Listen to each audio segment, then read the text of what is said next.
Fala pessoal, tudo bom? Mais um Papo Business, quarto episódio. Então, nós temos aqui a honra e o prazer de apresentar para vocês um grande amigo, na verdade, um grande irmão, João Armando, dono da Agroindústria do Brasil, Agrofruta do Brasil, perdão, que industrializa essa maravilha aqui, ó. Produtos Josefa, tem geleias de todos os sabores e outros produtos aí que vai para culinária japonesa, enfim, para todos os nossos lares, principalmente aqui no mercado capixaba, mas vocês vão conhecer bastante a história dessa grande empresa e principalmente do meu grande irmão aqui. João, prazer, de verdade, um prazer enorme estar aqui com você. Fique à vontade para se apresentar. Prazer meu de estar aqui para eternizar um momento, né? Um momento único de estar aqui com você e a seu convite, muita honra eu estou aqui para contar alguma coisa que você acha importante para o seu público, para os seus amigos, para aqueles que te admiram e que também têm o privilégio de ter você como um consultor das suas empresas, né? Assim como você é, para mim, um mentor. Obrigado. Sempre me inspirei em você, na sua capacidade, na sua generosidade. De tantas vezes que você me deu um caminho, uma dica e generosamente me tirou, às vezes, até de alguma situação. A gente se inspira nos amigos, é assim que funciona. Fico muito feliz. Obrigado mesmo, de coração. E você, eu tenho, assim, acredito que você queira entender um pouco da história, né? Do empresário, de uma pessoa. Eu já estou com 65 anos, indo para 66, então eu estou me aproximando de um grande finale. Assim como Se Deus quiser, ainda vai demorar muito. Amor. Mas o propósito de todo mundo é deixar um legado, né? É assim que a gente começa a vida. Quando a gente inicia a nossa vida, a gente não tem muito essa visão do legado. A gente quer ficar rico, ganhar dinheiro, prosperar, ser alguma coisa, desenvolver alguma coisa. E de uns tempos para cá surgiu essa história de empreendedorismo no Brasil. Parece que virou uma epidemia de empresários. Na verdade, o Brasil é um país que abriu muitas microempresas, induzido por um sistema. E essas microempresas, elas, na verdade, não têm empresários. Elas têm pessoas que deixaram de ter uma carteira assinada e não têm um espírito empreendedor, mas tentaram, de alguma forma, entrar nessa vibe, que é uma palavra bonita, ser empresário e tudo mais, tem seu significado, sua importância, mas os desafios de empreender, eles não são tão românticos assim. Eles são um pouco mais pesados, né? E envolvem muitas coisas. E eu não acredito que exista ninguém que nasça empresário. Com certeza. Pode ser até que alguém que tenha um pai, um avô e herdou alguma coisa, e ele naturalmente foi desenvolvendo algumas habilidades pelas suas conexões, pelos amigos da família e tudo mais. E ele passou a falar daquilo e seguiu um caminho da família, e muitos prosperam, né? Na maioria, os herdeiros, normalmente, eles não têm tanto cuidado quanto o fundador.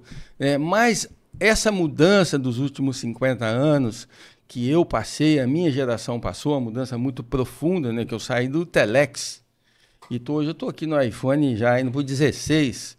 E isso é uma mudança complexa para uma única geração. Passar por todas essas mudanças de gestão, de frequência, de internet, de velocidade de internet, de velocidade de informação. Isso foi um desafio enorme para a minha geração. E nós estamos agora entrando num outro momento, de empreender. É o momento da internet, o momento do Instagram, o momento do Facebook, onde você passa a ter que se desconstruir alguns conceitos que você tinha no passado e se adaptar a um novo modelo, né? Um novo modelo. No meu caso, eu sou uma indústria de produtos físicos, eu não sou uma indústria de conteúdo. Apesar de alguns conteúdos a gente tem que usar, mas eu produzo produtos físicos, alimentos que são exatamente o que nós usamos. Né? E o mundo não tem como viver sem mesa, sem cadeira, sem camisa, sem microfone, sem tudo. E tudo isso, sim, principalmente sem o alimento. Né, que é a base da nossa vida. Nós somos o que comemos. E a agrofruta do Brasil, ela é fruto já de uma sequência de coisas que começou na minha vida lá na infância. Era isso que eu queria saber um pouquinho. Como é que é o Armando em si? Vamos deixar um pouco a Josefa um pouquinho mais para o meio da conversa. Vamos lá. Eu quero conhecer um pouco mais do meu irmão aqui. Então, eu sou nascido em Volta Redonda, cidade do Aço. Fui programado para ser funcionário da CSN. Já nasci com essa... E para aposentar, né? Quem lá de Volta Redonda tem toda essa cultura, né? De ir trabalhar numa siderúrgica. E até hoje, quando eu chego lá, as pessoas me perguntam se eu já me aposentei. Então, tem toda uma coisa. Mas eu quis sair da caixinha por algum motivo. Em algum momento eu saí de casa e comecei a andar com gente que fazia alguma coisa que eu admirava. E eu logo não quis ter mais carteira assinada. E aí, eu já com 12 anos, eu trabalhava em oficina de serralheria e comecei a trabalhar muito cedo. Era uma tradição lá no passado, os pais botarem os filhos para trabalhar cedo. Isso foi muito importante para mim, porque você acaba sendo um cara que tem multicapacidades. Então, desde serralheria, oficina de mecânica, pintura, aí você começa a adquirir habilidades, e estudando, escola técnica, fazendo curso de administração, trabalhando em banco, trabalhando em transportadora, trabalhando em construtora. Aí eu vim para o Espírito Santo, assim, numa fuga, né, de não querer mais trabalhar em banco, trabalhar em nada, e vim parar em Vila Velha. Um lugar lindo, maravilhoso, um paraíso. Que ano foi isso, irmão? Cara, em 1900 e bolinha. Eu sou meio ruim de data. Não, mas você tinha mais ou menos Eu quantos tinha anos? uns 23 anos. Era jovem ainda. Eu era apenas uma criança, né? Mas eu olhava um sonho, né? Então você já está aqui há mais de 40 anos. Estou aqui, eu sou capixaba, né? De alma, de espírito. Eu acho que eu já nasci aqui e me jogaram lá em Volta Redonda. Eu fui jogado no endereço errado, né? Porque aqui é uma paixão, né?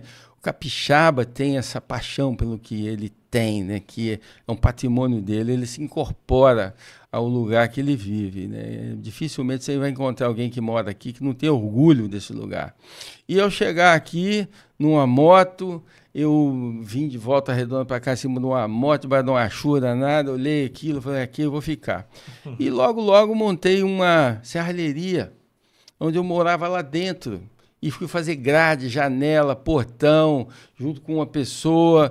E naquela época, Vila Velha tinha um negócio do pernilongo aqui. Tinha uma crise do pernilongo, tinha mais pernilongo por centímetro quadrado do que oxigênio. Então você conversava, você comia pernilongo. E aquilo, logo dali eu comecei a comprar e vender ferro. E dali, rapaz, foi acontecendo coisas incríveis. E eu me tornei, eu não posso me alongar nisso, porque nós temos uma pauta, eu me tornei um distribuidor de aço. E eu comecei a buscar pessoas e, assim, de repente, eu já estava... Vila Velha era um grande polo de construção civil. Talvez era o maior da América Latina na época. Pomba? E eu fui no Rio de Janeiro, na Cosigo, era a siderúrgica Guanabara, hoje Gerdau, e consegui, por uma obra de Deus, um crédito. E o cara me deu crédito de 3 carretas de ferro. E eu vim aqui, vendi aquilo tudo, e dali eu construí a minha distribuidora de aço, que chamava-se Transmetal. E foi ali, eu conheci muito construção civil, participei de muitas obras em Vila Velha, transportava ferro em carroça em Vila Velha. Eu montava em cima do lombo de um burro, junto com pessoas, e a história é muito longa, mas para mim muito gratificante, porque me deu casco, né? Eu me senti cascudo, logo eu casei, e foi muito bom para mim, porque eu já estava dentro de um grupo de pessoas inteligentes, construtores, pessoas que estavam começando junto comigo. Vila Velha estava começando tudo, Espírito Santo também. E aí veio o governo Collor, deu aquela travada com aquelas manias que ele tinha lá, aquela metodologia de bloquear tudo. Foi um grande golpe para a economia, mas eu saí daquilo ali, vendi tudo que tinha de ferro, as siderúrgicas estavam um pouco se desligando, e eu fui para o ramo de alimentos. E fui, de um dia para o outro, eu fui ser distribuidor de laticínio, do nada. Do nada. E aí veio um tal do Empreteco para cá, acho que foi o primeiro Empreteco que teve no Espírito Santo, acho que no Brasil. E eu fui entrevistado pelos caras, e aqui eles selecionaram uns 30 pessoas para fazer o primeiro Empreteco. E eu estava no meio deles. Naquela época tinha uma seleção para quem tinha características empreendedoras. E uma das coisas que chamou a atenção do empreendedor é como que eu tinha saído do aço para ir para o iogurte, produto que já nascia morrendo. E aí eu fui me preparando, junto comigo tinha pessoas que hoje estão muito fortes no mercado, grandes donos de redes de supermercado, que na época eram apenas vendinhas. E hoje são donos de redes que têm 30 lojas, 40 lojas, e eu fui crescendo junto com eles. Dali eu fui distribuir Parmalat, grandes empresas, e me tornei um grande distribuidor na área de alimentos, e saí do ramo de alimentos. Naquela época, houve também uma grande mudança na economia, e aí foi um grande desafio da minha vida. Eu quebrei. Quebrei, perdi a minha condição de ser um cara próspero e tudo mais, mas mantive a minha prosperidade interior. Isso foi mais ou menos que ano, irmão? Cara, eu acho que já foi lá para 95, por aí assim. E aí eu não parei num minuto, eu tinha mais de 600 funcionários. Caramba, e você chegou a ter mais de 600 funcionários, Amado? E você... Era uma big de uma empresa, então? Era uma empresa referência, né? Eu fui fundador da Acades aqui, que hoje é o Sincades. Eu tive essa honra de ter a ideia de criar uma associação poderosa hoje que influencia a política capixaba e até do Brasil. O mercado hoje, onde é que nós temos o Compete, o Investe e todos os incentivos para a logística hoje, o setor de distribuição, foi criados lá por esse grupinho e eu estava lá liderando esse grupo. E hoje o Espírito Santo é um polo de desenvolvimento no setor de logística. Muito por conta desses benefícios. Por conta disso, desse benefício e da união de uma categoria que surgiu de uma revolta, de um cara que chama João Armando. E, por honra, também há pouco tempo atrás, fui homenageado lá no Sincades, depois de 20 anos, como um dos fundadores. E isso fez toda a diferença. Essas histórias a gente conta nessas oportunidades, né? Porque para inspirar outros que, através de um não aceito isso não pode continuar assim, você insiste, você persiste e aquilo faz com que a vida de muitos podem mudar por causa de uma interferência sua. E aí, novamente, eu tive que recomeçar minha vida. Aí eu comprei uma pequena indústriazinha lá em Pedra Azul, produzia cogumelo. Eu estava quebrado, não tinha dinheiro, mas tinha atitude, tinha vontade, determinação. A saúde mental sempre foi boa, graças a Deus. Sempre tive essa intrepidez e o desafio sempre fez parte da minha vida, né? E também as boas conexões, que é o que faz muito a gente ser alavancado, né? Eu sempre fui alavancado por pessoas, me inspirei em pessoas muito diferentes. Então, sempre foi o meu habitat, era onde tinha alguém que estava se desafiando e eu estava ali para fazer aquilo. E aí eu fui começar de novo, mas só que eu tinha uma velocidade. Eu tinha 600 funcionários e eu fui começar de novo. Morar no fundo de uma fábrica, sem dinheiro, sem nada, mas eu não abaixei a cabeça, cara. E tive também, novamente, lógico, sempre apegado a Deus, mas também tive bons amigos que me deram a oportunidade, não me entregaram dinheiro nenhum, mas falaram assim, trabalha aí, cara. E eu sou muito grato a alguns donos de redes de mercados mais antigos que me abriram as portas e eu tinha um produto. Mas eu estava acostumado com 5.000 produtos. E aí aquela maluquice, né, de você continuar. Então eu lançava um produto, lançava outro, lançava um, dava certo, não dava. Só que agora eu não tinha mais a marca Nestlé, não tinha mais a marca Parmalat, não tinha mais a marca que fazia tudo. Agora eu era a marca. E agora eu era vendedor de mim mesmo, eu não era vendedor de mais nada, então eu tinha que produzir, desenvolver, fazer marketing, vender, fazer distribuição, revender e transformar aquilo. Aí é onde que é difícil para a indústria. E você criar uma marca própria. Hoje eu vejo muita gente falando em marca própria, querer ter sua marca, e eu sei o tamanho do desafio que é isso.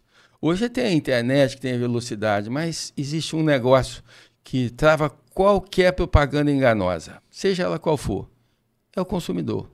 Se ele pegar esse produto, posso fazer a propaganda que for, igual nós estamos fazendo aqui agora, e ele pegar o produto e não for bom, ele tem uma decepção maior do que se ele não tivesse feito propaganda alguma.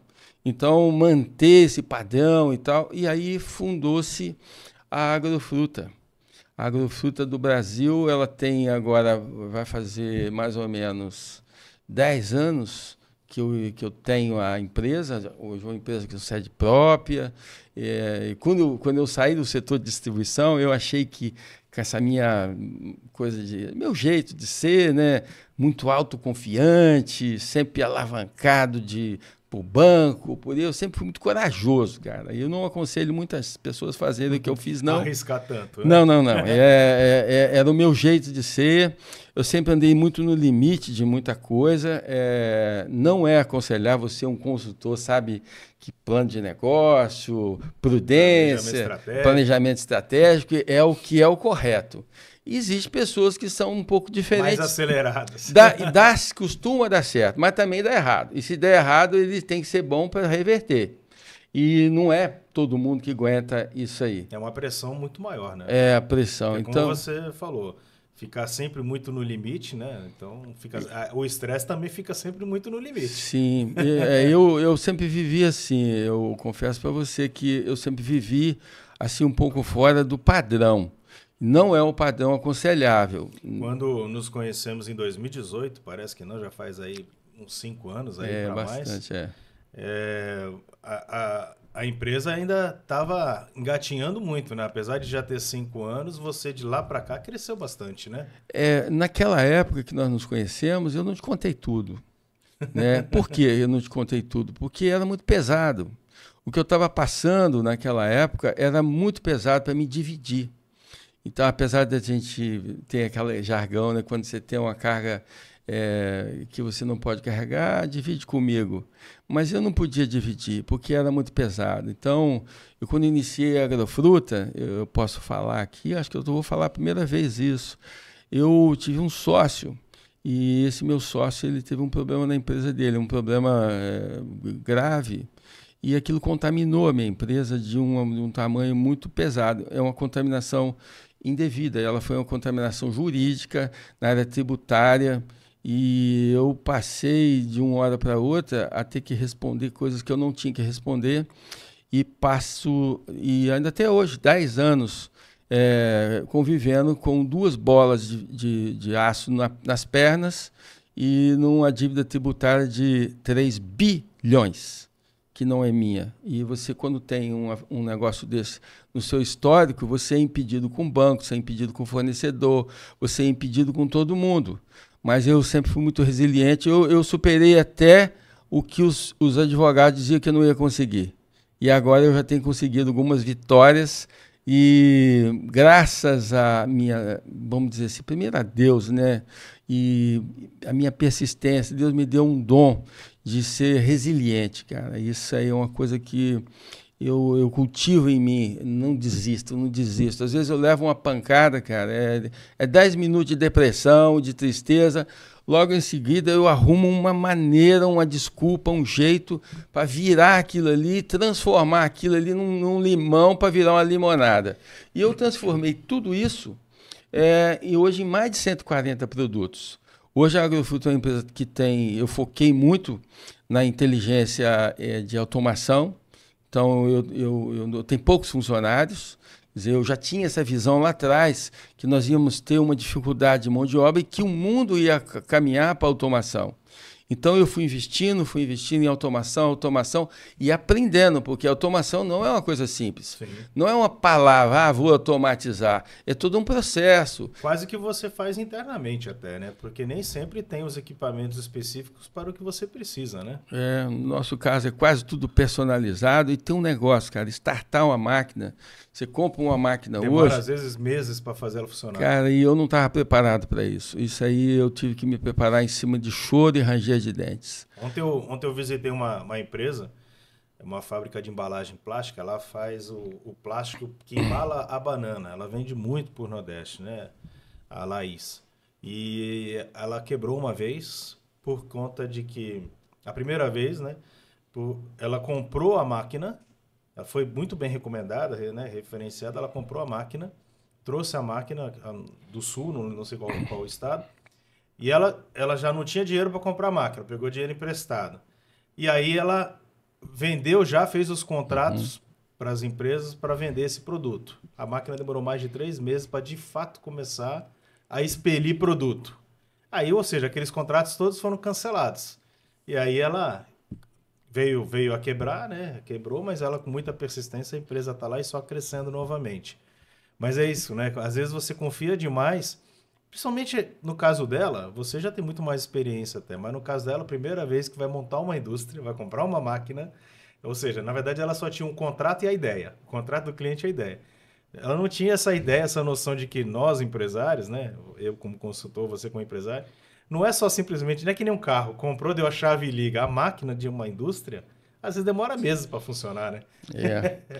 Hoje, a automação, parece que quando você vê uma linha, eu tenho uma linha muito bonita de ver, né? Eu estou montando a maravilhosa fábrica de geleia, estou criando todo um ambiente onde o cliente vai lá, ele olha, ele quer ver aquilo tudo sendo construído. Mas a única coisa que eu não abri mão é da naturalidade. Então, nós temos hoje uma quantidade de produtores rurais que estão dentro da região de montanhas do Espírito Santo, que produzem morango e outras frutas, e a gente cuida muito disso, que é a origem de um produto de qualidade, está na origem, está na matéria-prima de excelência de qualidade. E essa excelência, ela não nasce assim excelente, você tem que acompanhar detalhe a detalhe, isso dá trabalho. Então, você ir do campo até a mesa é uma frase. Tem muito processo. É um processo. Então, você tem que acompanhar, você tem que ter parceria, o produtor tem que gostar de você, você tem que estar conectado com ele, os seus propósitos têm que fazer parte do propósito dele, você também tem que entender que ele tem que ganhar dinheiro, você não pode massacrar ele. E hoje, às vezes, nessa disputa, né, por ganhar dinheiro, as pessoas são muito egoístas, querem ganhar e quer deixar o outro na beira da estrada sozinho. Então, você tem que trazer as pessoas junto com você. Se você vai prosperar, deixa as pessoas virem junto com você. É o que tem acontecido com o setor, que eu estou dentro do setor supermercadista. Hoje, melhorou muito, porque no passado, eu precisava de vender. Precisava vender muito. Eu tinha que ser bom vendedor. Hoje, eu não preciso ser tanto, porque os compradores de supermercado, eles evoluíram muito. O supermercadista hoje, o varejo, não só o supermercado, o varejo como um todo, eles modernizaram a sua mão de obra, e hoje uma pessoa que está sentada aí comprando, ele não é um comprador. Sim. Ele é um vendedor e ele entende a sua oportunidade com mais facilidade. Então, você sai de um varejo que tinha uma meia dúzia de itens, vamos dizer assim, e para ir para 40, 50 mil itens, e ele consegue te entender isso com mais facilidade, ele ajuda. Então, hoje, você não tem uma pessoa do outro lado querendo te destruir, para te arrancar até a alma, porque isso não existe mais, e você aqui querendo enfiar um monte de produto nele. Uhum. Então, virou uma parceria saudável. Por isso que nós estamos vendo hoje o varejo crescer, lojas bonitas e tudo mais. Então, hoje você é mais bem atendido, o setor comercial das indústrias, o setor comercial do varejo, ele é mais leve, não é tão opressivo como era antes. Agora, também, as pessoas se prepararam, né? No meu caso, eu sempre digo que montar uma empresa, as pessoas querem empreender, eu falo, cara, você tem que aprender a vender.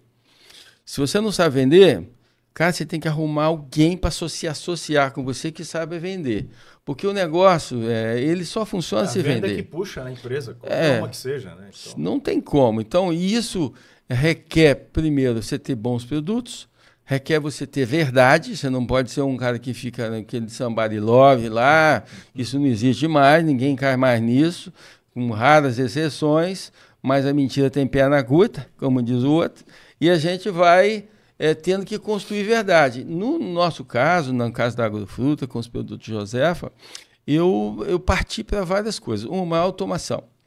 E 2, ter um bom sistema de gestão, como hoje a gente trabalha com o Open Manage, do nosso amigo Restone, que é um cara que que você conseguiu fazer um excelente podcast com ele aqui, uma pessoa incrível, e que também passa por um processo de evolução contínuo junto com os clientes, e a gente ajuda ele. Com certeza. A gente passa a demanda e ele capta aquela demanda, e ele vai formatando aquilo, ele ouve conversa de todo lado, e vai se organizando, e então você tem um bom sistema de gestão integrado, um RP em nuvem, e hoje facilita tudo, né? Você utilizar essas ferramentas da tecnologia e usar a automação organizada, não exagerada, porque tem gente que quer automatizar até a vassoura, não dá.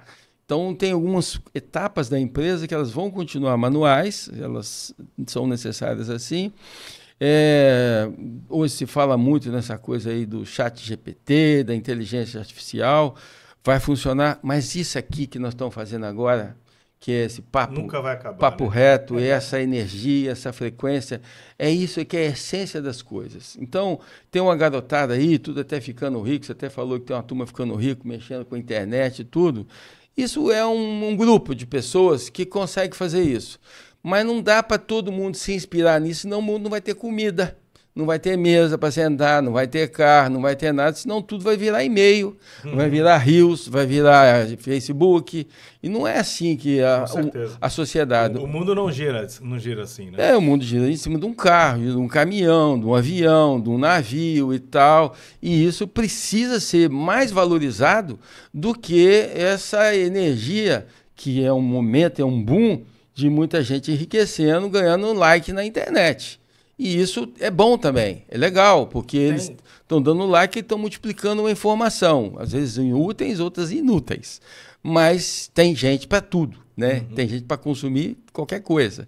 Então, o nicho de mercado nosso hoje, o mercado de geleia, ele cresceu demais, cara. Ele cresceu por causa da epidemia de intolerância à lactose. Então, hoje os médicos estão orientando você a comer geleia. Antigamente você tinha um boi, que lá em 1900 bolinha, um boi dava 3 litros, uma vaca dava 3 litros de leite por dia. Hoje dá 50. E o que é isso? A vaca mudou? Não, agora a genética dela mudou através de umas injeçãozinhas. E isso vem para quê? Para a saúde das pessoas. Então, o problema da intolerância à lactose, o excesso de glúten, hoje no pão, na farinha, o excesso da industrialização, fez com que o ser humano passasse a desenvolver algumas patologias que estão deixando a gente barrigudinho, deixando com problema com o intestino. Então hoje, produto saudável como geleia ajuda muito. E vem um outro fenômeno, o fenômeno do vinho, que tem a palavra harmonização.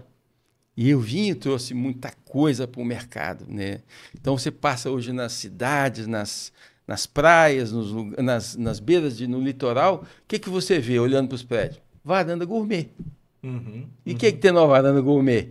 Comida gourmet. Aí tem vinho, tem geleia, tem um queijo brie, aí você vai e todo mundo hoje quer acolher as pessoas, seus amigos em casa e quer comprar uma novidade. E o mercado vive de novidade, precisa de novidade. Eu vejo empresas de um produto só, eu falo, cara, puxa, por que você só tem um produto, cara? Não, porque nós somos tradicional, nós não queremos expandir muito, é isso aqui que vende. Eu falo, cara, está faltando criatividade aqui. Ou então a taxa de risco. É muito alta, né? Você tem que arriscar. Eu já lancei produto, cara, que não virou. E eu achei que ia virar. Eu botei na minha cabeça que aquilo ia acontecer e não virou. E aí eu tive que desistir. E aí você vai lá na curva BC, aquilo lá está lá no fundo, não anda. Tu faz campanha, não vira, faz campanha, não vira. Ou você fez alguma coisa errada, ou não deu errado, ou o mercado não aceitou aquilo. Não adianta querer brigar com o mercado. Se o mercado não quer, não adianta você querer, né? E a gente formar hábito como empresa de menor porte não é fácil, cara. Por que hoje o Geleia Josefa ela vai indo bem? Hoje, graças a Deus, a gente é líder de mercado no Espírito Santo. Já estamos em vários outros estados, atendemos vários canais, além de prateleira de supermercado, nós temos o mercado food, nós temos a culinária japonesa, porque nós temos produto. A culinária japonesa no Brasil, eu acho que no mundo é a única que usa geleia, e usa em larga escala. Então nós temos equipamentos para lançar em bags, lançamos o mercado em bag, vai muito bem. Lançamos agora esse produto que é o Sweet Chili. É uma receita tailandesa, muito usada na culinária japonesa. E eu vi esse produto no mercado. Isso aqui não é inovação, não, tá? É cópia mesmo. Eu copiei. Mas nesse mundo nada se cria, tudo se copia e se transforma, né? Já dizia Lavoisier. Rapaz, eu não sei como é isso. As pessoas centenas de anos. As pessoas falam que a empresa tem que viver de inovação, mas a maioria a gente vive de copiação. Agora, isso aqui eu inovei. Eu lancei esse produto aqui, o Sweet Chili com maracujá, e ele se tornou hoje o que mais vende. Lançou, e estamos com uns 4 a mais para lançar. Vou lançar devagarzinho, porque lançar um produto é muito caro, não é fácil, a não ser que você vai arremessar o produto, né? Mas lançar um produto na sua essência, botar o produto, respeitar o cliente, aquele que vai te comprar, fazer um trabalho de desenvolvimento daquilo, seja em qualquer produto que seja, né? Você que está em casa, que vai lançar alguma coisa, que tem muita gente hoje empreendendo de dentro de casa, né? A última epidemia que nós tivemos trouxe esse boom, né, de pessoas que querem empreender, despertou pela necessidade. Nós criamos milhares de pessoas que tinham dentro de si o empreendedorismo e não sabiam. E por questão de uma imposição de um momento, elas acabaram criando uma coisa que vinha da avó, elas vou industrializar isso, vou fazer. E isso se tornou um negócio. Aqueles que trabalharam, procuraram um bom consultor, se alinharam com pessoas especialistas, elas passaram para o próximo nível. Outros estão em casa ainda fazendo um empadão, alguma coisa assim, que é muito digno, mas tem outras pessoas que ousaram um pouco mais e buscaram pessoas como você, como o Sebrae, Senai, Senac, esse pessoal todo que ajuda, né, que tem consultores. A gente nunca pode esquecer que essas pessoas são importantes para te alinhar. É como um jogador bom. Ele precisa de um bom técnico para poder alinhar, um bom treinador físico, um bom fisioterapeuta. O consultor, ele funciona assim. Sim. Ele vai alinhando aquele talento. Você, com certeza, já teve em empresas que você olhava ali, cara, você via problemas solucionáveis, mas não tinha talento. E você não dá para você trabalhar. Porque você passava o dever de casa, o cara não fazia. Aí quando você volta lá, cara, cadê? A tal hoje virou uma moda falar esse negócio de crise de mão de obra. Eu vejo todo mundo falando nisso aí, cara. Eu nem aceito mais isso.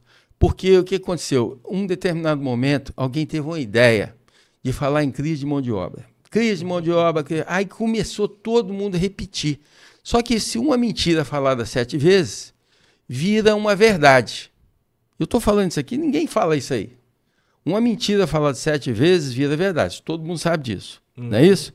Crise de mão de obra, não tem mão de obra. Crise de mão de obra, não tem mão de obra. E eu posso te dizer com certeza, não tem. O que tem é crise de liderança. Gente capacitada para treinar a gente. Para treinar a gente. Essas pessoas estão aí. Eu passo, por causa dessas questões, eu passo em obra. Lá no meio do meu prédio, subiu 2 prédios. E eu acho que em 6 meses já estão no 10º andar. Na frente estão fazendo uma praça de alimentação a maior do Espírito Santo. Está andando rápido. Você passa na rua, um monte de carro. Você passa inaugurando várias lojas lindas. Lojas âncoras abrindo, shopping abrindo e tal. E as pessoas falando em crise de mão de obra. Mas eu falo assim, mas quem está fazendo isso tudo? É o quê? Um anjo? É uma entidade? Não, são pessoas. Mas são bem lideradas, bem treinadas, bem selecionadas. Tem, sim, uma pauta um pouco diferente, tem uma juventude diferente da nossa, tem um comportamento um pouco diferente. É normal, esse processo evolutivo mudou a maneira de se tratar as pessoas de hoje. Essa tal de geração Z, Y, a comunicação com eles é diferente. Bem diferente. E a gente precisa aprender a lidar com eles. Mas por isso que falta líder, e por falta de liderança tem a crise de mão de obra. E por causa de todo mundo ficar falando nessa crise de mão de obra, todo empresário que eu sento e fala, rapaz, mas não tem mão de obra. Pô, eu também estou passando por isso. Mas eu sei a minha deficiência de liderança. Eu olho a minha mão de obra e eu vejo eles carentes de um líder, de uma pessoa para ensinar, para conduzir, para treinar, para tirar ele daquela frequência ruim, do ambiente que ele veio. Vem para cá, cara, eu vou te ensinar. Porque eu poderia ser um desses que é vítima da crise de mão de obra. Mas eu tive pessoas que me tiraram daquele lugar, daquela mentalidade. E tudo é uma mentalidade, é um propósito. Se você põe propósito na vida de uma pessoa, você tem pessoas aqui que estão te assessorando. E eu vi a maneira com que você trata eles. Só de ver você falar com eles, eu sei que você está plantando um propósito nele. Liderança. A forma que você se dirigiu ao seu colega aqui, que toca um violão, né? É o Brandon. Você é transformador, porque o seu olhar para ele é um olhar que dá para ele um conforto. E fala assim, pô, eu tenho um líder, esse cara acredita em mim, e eu vou dar o melhor de mim. Então, essas pessoas, como você, é que estão faltando nas empresas. Se tivesse mais pessoas como você, não tinha crise de mão de obra. Aí esse mantra que estão repetindo aí, crise de mão de obra, pegou. Aí o cara que está lá naquela zona de conforto, tem crise de mão de obra, eu vou entrar nesse negócio de crise de mão de obra. Você aproveita, né? Eu vou ficar aqui, porque tem o assistencialismo, tem um salário de desemprego, então está todo mundo falando isso, eu vou entrar nessa. No dia que isso vai ser difícil reverter, tá? Com certeza. Mas aí, porque virou no mundo inteiro. E todo mundo falando nisso ao mesmo tempo, não tem como, não é assim? Uhum. Então, eu estava falando da minha história. A minha história é feita de... Bastante desafio. Né? Desafio, cara. Nunca teve nada. Agora, aonde que eu superei o meu desafio, cara? Eu me superei meus desafios, primeiro, buscando dentro de mim uma centelha de força. Porque no desafio do empreendedorismo, do dia a dia, tem as suas fraquezas físicas. Às vezes você passa por uma doença, você passa por uma fraqueza, por uma desnutrição, por qualquer coisa que também interfere no empreendedor. Eu tenho lá a minha empresa, eu não posso adoecer de qualquer jeito, eu tenho que me cuidar, porque eu tenho responsabilidade. Agora, eu vejo muitos das pessoas que vão trabalhar comigo, alguns eu passo na rua, hoje eu formei muita gente, cara. Durante esse período, muitos que trabalharam comigo, passo na rua e falo, pô, cara, eu devo muita coisa a você, você foi duro comigo, você pegou pesado. Muitos não aguentam, muitos não aguentam. Mas os que aguentaram, hoje eles fizeram a carreira solo. Eu já tive pessoas que trabalhavam comigo, eu falo, cara, você não é para trabalhar mais aqui. Você é para voar, cara, monta a tua empresa. Você é bom pra caramba, você pode ir, abre seu negócio. Eu vou ser o nota número 1. Eu tenho amigos meus, cara, que hoje tem empresa que tem 5, 6 filiais, e eu fui a nota 01 dele. E eu falo, vai lá, monta aí, eu vou te ajudar. Assim como eu fui ajudado. E tem uma palavra bíblica lá em Provérbios, que a alma generosa prosperará, e tudo que ele regar será regado. Então, a generosidade, assim como eu te conheço, você é uma pessoa que exerce isso de forma muito cotidiana, e eu estou aqui por isso, pela sua generosidade, é que te alavanca. Né? Você promover o outro, ajudar o outro, deixar com que o outro também cresça, não apagar o outro. Olha o que você está fazendo comigo, me ouvindo. Né? E isso é uma coisa incrível, as pessoas não percebem que você deixar uma pessoa crescer e aparecer em detrimento de você, você está sendo generoso. E o empreendedorismo precisa disso. Hoje, quando eu vou para a prateleira do supermercado, porque alguém foi generoso e deixou eu aparecer. Não é por mérito do meu produto, mas também porque alguém abriu as portas. E eu entrei e cuidei da porta que foi aberta para mim. Sim, fez a sua parte. Né? Exatamente. Então As oportunidades vão surgir. Agora você tem que entregar um produto de qualidade e tem que atender de qualidade, né? Eu vejo muita gente com empresa, cara, às vezes pensando só em dinheiro. Eu vejo muito mercenário. A empresa, você não pode ter preconceito com riqueza. Infelizmente, o Brasil tem problema com gente que prospera. É muito atacado de todas as formas, né? Então a gente precisa de vencer isso. A prosperidade, ela vem não é uma coisa que cai do céu, é uma coisa que você buscou, que você trabalhou, então ela precisa não ser atacada, ela precisa ser respeitada por todos os segmentos da sociedade. E nós, como empreendedores, você como um cara que cuida de empresas, que faz empresas às vezes sair do nada. Às vezes, quando eu vi histórias que você contou aqui no seu podcast anterior, e contando, já conversamos muito, de empresas que você chegou lá, estavam com problemas. Praticamente todas, né?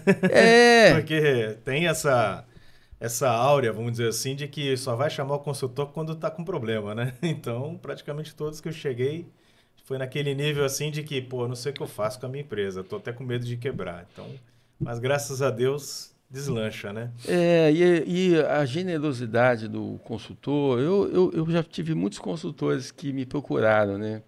E eu até muitas vezes precisei. Eu confesso para você, na época que você me procurou, eu precisava muito de você. Precisava, mas eu não podia passar algumas coisas que precisavam estar em segredo de justiça, vamos dizer assim. E eu tinha que conviver com aquilo sozinho. E eu abri mão. E falei, cara, eu vou ter que fazer isso sozinho, eu tenho que virar esse trem aqui. Eu vou ter que virar e eu vou estar solitário. E empreender, muitas das vezes, é uma solidão, cara. As pessoas não falam isso, porque na hora que às vezes vem num podcast, alguma coisa assim, as pessoas contam das suas vitórias e tudo mais, mas existe o empreendedor, ele tem ele não tem com quem conversar. Porque ele não tem como falar com a mulher em casa, senão ela vai ficar doida. Porque o tamanho do problema que ele está enfrentando é tão gigantesco para ele, que quando ele passa para ela, ele vai virar dois problemas. Ele se controlar e controlar ela. Então, a solidão, às vezes, ela te acompanha em muitos momentos. E as pessoas às vezes, não compreendem por que você está quieto, meditando e tal, mas ele está trabalhando. Ele está pensando, ele está raciocinando, ele está buscando. E não pode também baixar a cabeça. Você tem que manter um sorriso, tem que manter a alegria, trazer as pessoas para o lado bom das coisas e transformar o limão numa limonada. Isso vai existir. E eu não acredito que existe derrota. Existe um momento que você precisa de fazer um mergulho naquilo que você está vivenciando. É uma doença? Sim, eu vou mergulhar dentro do meu leito e vou me recompor. Eu vou precisar do quê? De um médico. Vou precisar de um remédio. E daqui eu vou sair andando, e vou sair melhor, e vou contar essa história que eu vivi aqui para outros que vão voltar aqui para essa cadeira, sair dela também. E assim são as empresas. Tem muitas agora que estão passando por momentos difíceis, momentos dificílimos. E outras estão passando por momentos maravilhosos. Momentos. Se não cuidar... normal. Vai passar muito difícil. Esse altos e baixos na empresa faz parte, né? E hoje, com o que nós fomos desenvolvendo, eu entrei no segmento de confeitaria, sempre procurando a sinergia, né? Então, eu trabalho com derivados de fruta. Então, a minha diversidade está dentro do meu negócio. Então, eu tenho área de plantio, que é um negócio. Porque eu aprendi a não depender de um negócio só. Então, eu tenho a minha área de plantio, eu tenho a minha área de indústria, eu tenho a minha área de logística, eu tenho a minha área de venda, de marketing, eu tenho a minha equipe de desenvolvimento de ponto de venda. Então, cada negócio desse, eu criei um negócio separado para monetizar um todo. Mas todos eles são sinérgicos entre si. Então, o que eu faço para mim conseguir viver? Hoje... aprendendo, eu pego as pessoas de dentro da empresa da base e promovo elas. Quem é que eu trago de fora para me ajudar, que eu não tenho competência? A área financeira. Então, a área financeira, eu preciso de alguém com competência para tocar a área financeira, porque eu sou muito comercial. Então, o cara muito comercial, ele é muito... ele precisa de ter uma trava. Ele precisa de alguém para monitorar ele. Ele precisa ter um pacto com aquela pessoa, de um ajudar o outro. E um segura o outro. Não vai demais, vamos aqui manter um equilíbrio da coisa. Então, um contador. Então, eu mantenho um contador que é um especialista. Então, ele precisa, essa área precisa. Um consultor, ele precisa de estar. O sistema de gestão, um RP, também tudo terceirizado. Agora, as pessoas da operação, eu tenho buscado pessoas dentro da região, eu treino essas pessoas e dali eu vou promovendo. Eu tenho pessoas que começaram como auxiliar da fábrica, estão no PCP, estão gerenciando, estão liderando. Eu tenho meninas lá, cara, com 21 anos, que você olha para elas e fala, cara, isso aqui é um talento. É uma pedra que precisa ser lapidada. E você, naquela história da crise de mão de obra, você vê aqui não tem crise de mão de obra. Precisa de você dar oportunidade a ela, dar alguma diretriz, algum treinamento para que ela consiga tocar o negócio. E assim a empresa vai virando. O problema, Armando, é como formar líderes também dentro dessa geração, né? Porque, como você falou, a nossa geração é outra. Eu comecei na carreira em 99 como estagiário. Eu cheguei a diretor dessa empresa em 2015. 16 anos depois, viajei, trabalhei, né, em 6 países e 16 estados, em pouco mais de 15 anos. Eu nunca faltei um dia. Pela carreira, né? Eu nunca faltei um dia ao trabalho. Né? Hoje, como consultor, você sabe a minha rotina, eu rodo 5.000 quilômetros por mês. Caramba. E mais o trecho de avião, porque eu também trabalho com clientes em São Paulo hoje, terceira semana do mês eu estou em São Paulo. E se eu não atendo o cliente, eu não faturo, não levo dinheiro para dentro de casa. Então, aquela responsabilidade com o cliente, mas também comigo e com a minha família, de fazer a minha renda, fala mais alto. E hoje a gente vê que o primeiro a faltar, o primeiro a pedir para chegar atrasado, porque vai fazer uma autoescola, vai na reunião da escola da criança e tal, são os próprios líderes, né? Então, quer dizer, os líderes hoje em dia que precisam ser treinados primeiro, para depois eles treinarem a equipe, né? Tem uma geração aí muito mimizenta. A gente também não pode falar que não existe uma transformação nessa geração atual, porque todo mundo está vendo, né? Está mais na cara que nariz que existe uma mimizada danada, né? Todo mundo tem uma frequência de arrumar desculpa para tudo. Eu já conheço isso pela experiência. E os melhores vendedores que eu conheço são os que dão desculpa. Eles são vendedores de desculpa. Você chega, por que você não vendeu? Rapaz, o cara ele vende para mim um rio de desculpa. Eu falo, cara, quando você morrer, que vai estar escrito assim, aqui jaz um homem passou a vida dando desculpa. E é isso mesmo que tem. Então, as pessoas precisam mudar um pouco isso aí e entender que eles estão no caminho errado. Eu aponto, eu ajudo ele a apontar. Muitos não gostam, porque ele ouve música para transformar ele naquilo, ele não lê livro nenhum que presta, e as amizades dele são as piores possíveis. A gente, como empresário, hoje é sábado, cara, nós estamos aqui fazendo um trabalho, desenvolvendo um negócio, né? E onde é que estão essas pessoas? Ou no futebol, ou no churrasco, ou na praia. Dormindo. 5 horas para ele, quando dá 4h30, ele já está preparado para ir embora. E ele não quer mudar aquilo, né? Ele não quer sair daquilo. Mas por que ele não quer? Porque ele anda com pessoas que também não querem. Não estimulam ele. Aí você vai ver as músicas que ele está ouvindo. As músicas doutrinam ele a ser assim. Então, quando eu vou tentar selecionar alguém, tenho muita gente boa para selecionar. Mas eu tenho meu jeito. Eu pergunto, que música que você ouve? Aí o cara fala uma música lá de 2 notas. Eu falei, pô, a frequência dele é baixa, cara. 2 notas? Pô, cara, a frequência dele é bem ruim. Então vai ser difícil para mim poder expandir a mente dele. Aí, que livro que você já leu? Nenhum. Aí ele não lê livro nenhum, ele lê porcaria. Só futebol na internet. Aí eu não tenho ambiente, ele não tem ambiente mental para me botar uma metodologia. Então é uma pessoa que eu não tenho como manter dentro do meu negócio. Aí eu vou falar com outras pessoas. Aí ele tem um outro problema, chama imediatismo. que essa geração é muito imediatista. Você falou uma coisa aí que deveria servir de exemplo. 16 anos. Cara, quem quer esperar 16 anos? Olha essa garotada de hoje aí. Ele quer entrar na internet, abrir um link lá e postar uns rios. Um mês depois, ele cai na conta dele 500 mil e ele está comprando um carro bonito e exibindo lá um colar de ouro. É isso que eles querem, são imediatistas. É um negócio. É um negócio. Eu na minha cabeça, isso funciona para ele. Mas é puro egoísmo. Porque ele não está prosperando a vida de ninguém, cara. Ele não é um multiplicador. Ele não é um transformador de vida de ninguém. Assim como você. Nós estamos aqui agora falando, provavelmente muita coisa que não vai servir para ninguém, para nada, mas alguma coisa nós vamos plantar no coração de alguém que pode mudar a vida dele.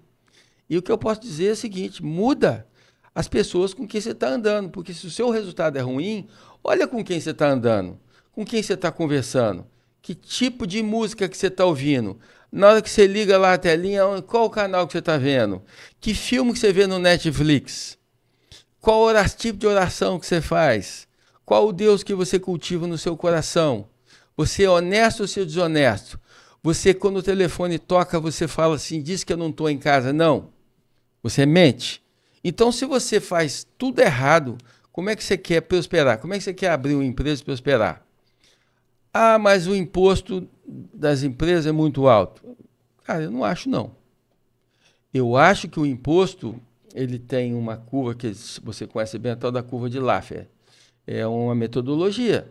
Ela tem uma ciência e se o imposto é muito alto, vai chegar uma hora que nós estamos no Brasil, está acontecendo. Está apontando para isso aí, nós temos um problema muito sério.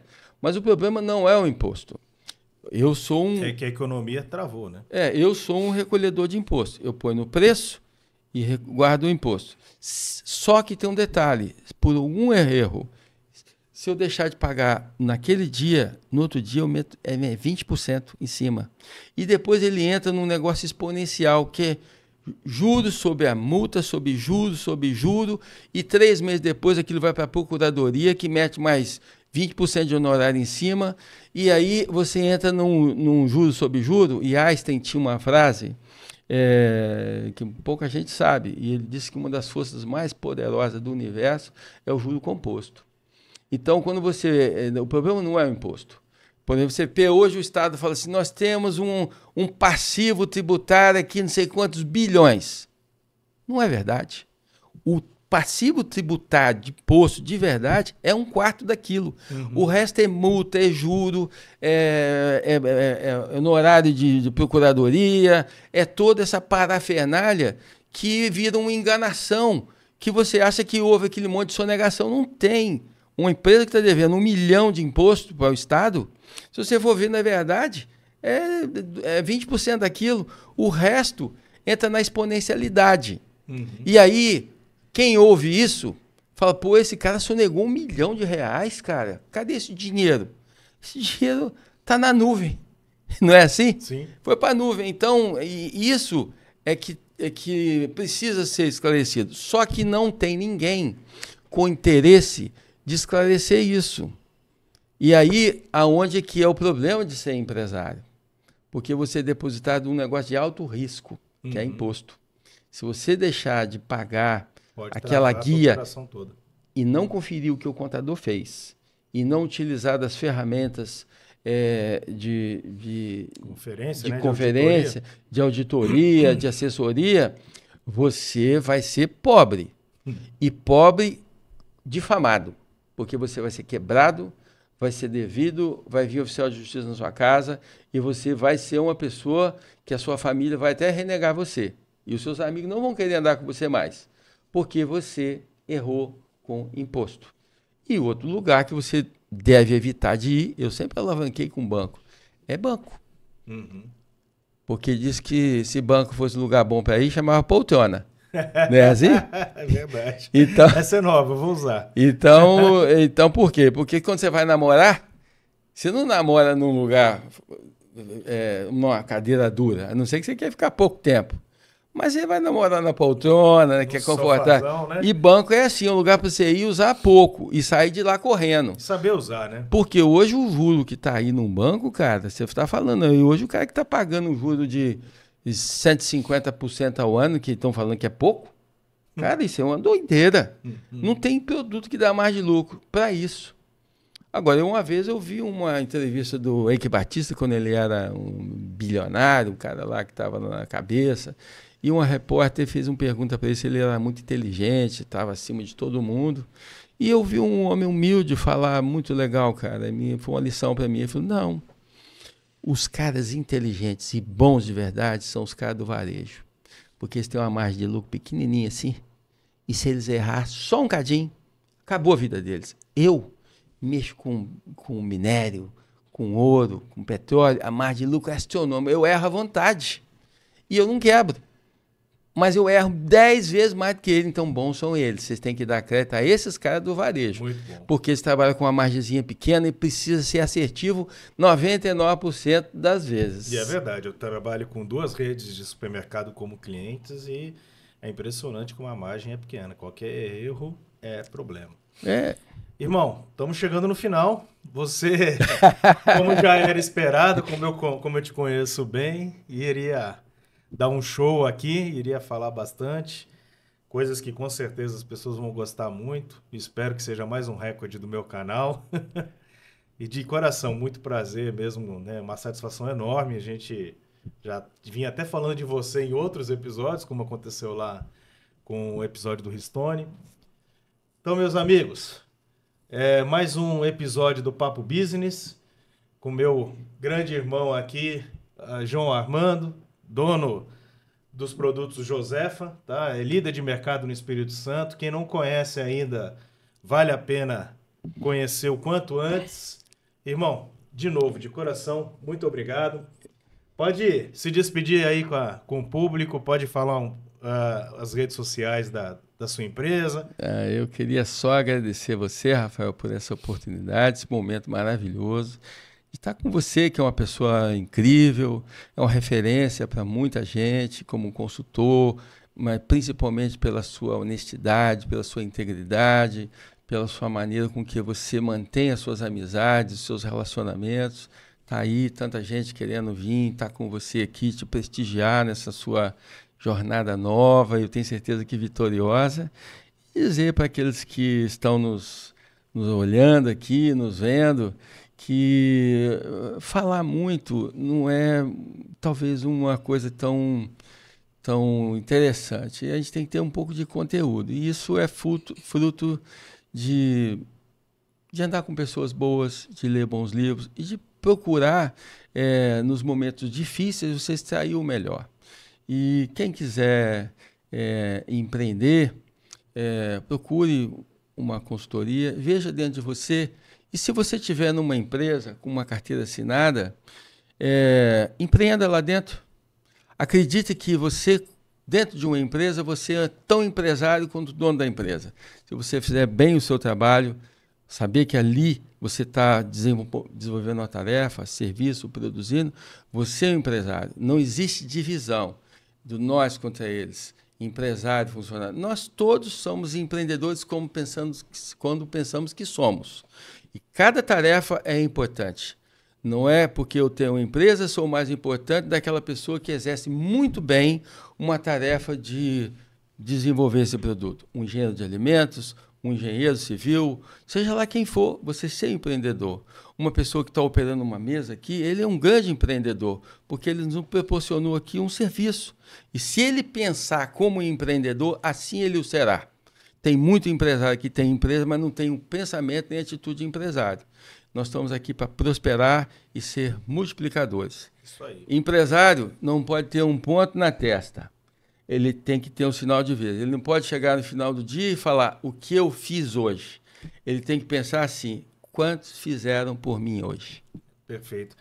Inclusive, eu vou pedir ali para a produção colocar o vídeo institucional da empresa, porque é muito bonito ver desde a plantação das amoras, lá das frutas que realmente vão para dentro do produto. Então, depois o nosso amigo Márcio aqui vai colocar o vídeo institucional da Geleia Josefa para vocês conhecerem, tá? Da Agrofruta do Brasil.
Do Brasil, porque também hoje nós estamos no Rio, nós estamos em Brasília, nós estamos em Minas Gerais, nós vendemos para São Paulo, para Santa Catarina, nós temos vários lugares, coisas assim incríveis aconteceram com a gente nos últimos, principalmente depois da pandemia, cara. Quando todo mundo falou que o mundo ia acabar, eu comprei máquina. No meio, a minha mulher falou assim, por que você não compra uma Hilux para você? Vai comprar uma máquina? Eu falei, não, eu vou comprar uma máquina. E graças a Deus, é assim que a gente vai funcionando. É o risco que a gente tem que assumir para poder ter uma empresa que as pessoas olhem e falem, pô, que legal essa empresa, bacana. É isso, pessoal. Curta, compartilha. Comente, inclusive, quais os assuntos e os temas que vocês mais querem que a gente fale aqui com os nossos convidados. E não se esqueçam de inscrever no canal. E Papo Business toda quinta-feira às 18 horas. Espero vocês lá.